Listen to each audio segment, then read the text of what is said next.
today's video, I'll be showing you what's inside my bag. Today is September 4, Monday, and dapat meron akong face-to-face classes later ng 12 p.m. to 9 p.m. Pero nag-announce yung NU na wala mo ng F2F classes today dahil sa mga typhoons. And ngayon is online na lang yung klase namin.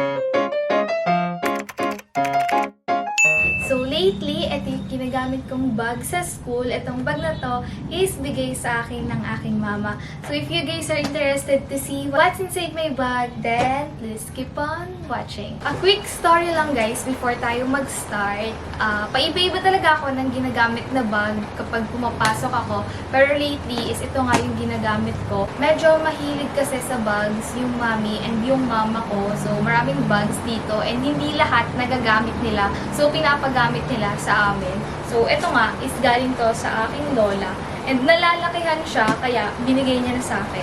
So, yeah, let's start. First na makikita nyo sa bag ko is ang aking brush. So, madali lang siyang kunin dito kasi laging may nanghehiram ng brush ko. Para hindi ako mahirapan, nakalkalin siya. Ayan, dito ko lang siya laging nalalagay sa buhat. So, ito yung brush ko guys. This one is from Paganini. Color black siya and merong silver here. Ito palang bag na to. Ayan, meron siyang tatlong compartment. So, meron here, tapos may zipper here, and meron here. So, ayun. Unahin natin yung nandito sa pinakadulo. Next is itong aking pencil case, guys, na color black din. Itong pencil case ko, nabili ko lang to sa Shopee for 13 pesos lang ata, or 15. So, ayan siya, net siya, and when you open it, ang laman niya ay meron akong my color 2 na color purple. Ayan. Highlighter na color peach. Fine Tech na color purple ulit. Dalawang Mongol 2 na pencil. Yung isa may tasa, yung isa wala. Stabilo ulit na Swing Cool naman na color blue. Fine Tech na color black. Medyo marami akong ballpen. Ang cute kasi guys pag-collecta ng mga ballpen. Tapos meron akong Deli na gel pen. Ito siya. Sa Shopee ko lang din nabili to guys. Lahat ng ballpen ko sa Shopee ko lang guys binibili kasi mas mura bumili sa Shopee kaysa bumili sa National Bookstore or Pandayan. Ganun. Tapos ito, na-dequat ko lang kay Mami. Flex Office na 0.7. Ayan siya. Itong mga to guys, except ito sa tatlong pinakita ko sa inyo, yung Deli and yung mga pencil. Last year ko pa sila gamit. Last year ko pa sila nabili and hanggang ngayon may tinta pa naman sila. So, nandito pa rin sila sa pencil case ko. And ito namang mga naka-plastic na to dito sa pencil case ko. Ito yung mga bago kong binili sa Shopee. So, merong color red na Fine Tech, color purple na Fine Tech, color black na Fine Tech, and isang Pilot G-Tech na color black din. So, ayan. Niwalay ko sila kasi para uubusin ko muna tong mga tinta nito bago ko to gamitin. Tapos, meron akong index card here. And then, merong yellow paper dito na merong note pa guys eh. And my antibiotics. Ayan guys. So, balik ko lang.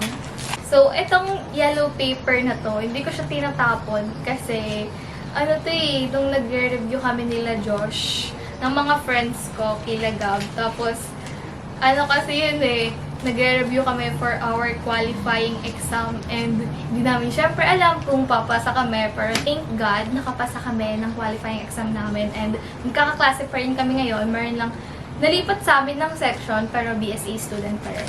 So, ito, nagkikeme-keme kami.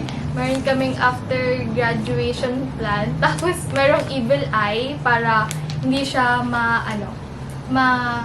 ma-drinks. Nagfirma-firma kami guys dyan, yung CEO namin, si Kiara. Ayun, nagkeme-keme lang kami. Next is my book sa Oblicon. Huli kong ginamit tong bag na to nung Saturday, kaya yung Oblicon book ko, yun nandito. Ayan. So, ito yung Oblicon book ko. Yung author neto is si Attorney Andrix Domingo. Ayan. Chapter, ano na kami? Chapter 3, Kinds of Obligations. Ayan. Binabasa ko tong libro na to guys. Medyo natutuwa akong basahin siya. So, binabasa ko siya.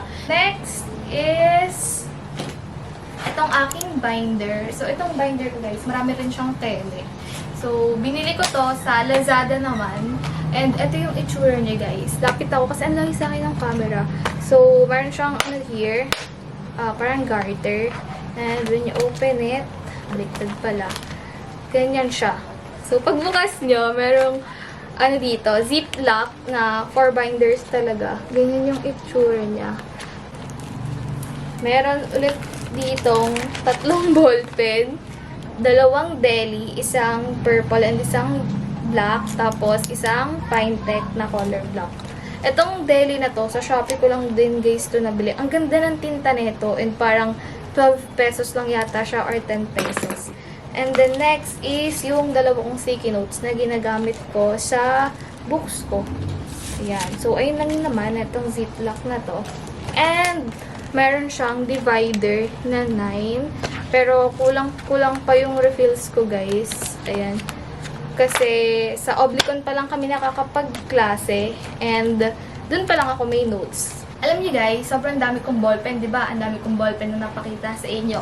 Pero yung notes ko, ayan, printed naman siya. Hindi ko naman siya sinusulat. Meron akong sulat kamay dito na notes. Pakita ko sa inyo. Pero kasi, napapangitan ako sa sulat ko.